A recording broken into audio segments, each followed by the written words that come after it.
Back to now though, and a mother from Essex whose son was stabbed to death a year ago has returned to the scene to campaign for tougher sentencing. Anne Oakes-Odger's son Westley was killed after an argument at a cash machine in Colchester.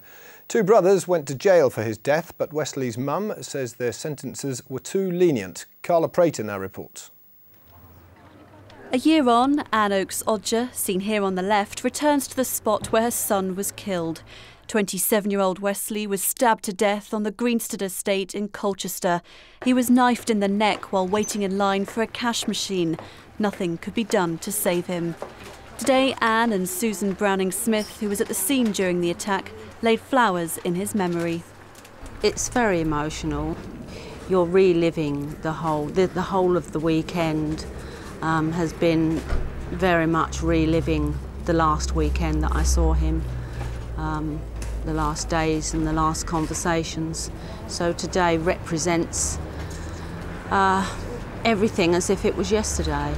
Two brothers were charged with Westley's death. Both had a history of violent crime. Andrew Fredericks was given a life sentence for murder. His brother Mark received 7 years for manslaughter, a sentence which Anne believes wasn't tough enough. I don't feel that he's had justice. I feel fortunate that they've caught the perpetrators and that they have been sentenced to a prison term, but it's insufficient.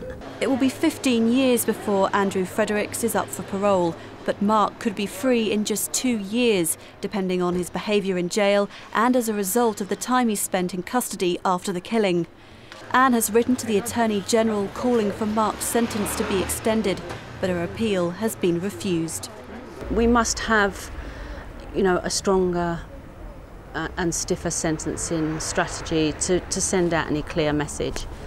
Basically, my view is a knife represents a threat to the public and should be considered in the same way as a gun. It takes one bullet to kill somebody. It takes one swift stab of cold steel to take somebody's life. Anne may have lost her battle with the courts, but she intends to keep on campaigning.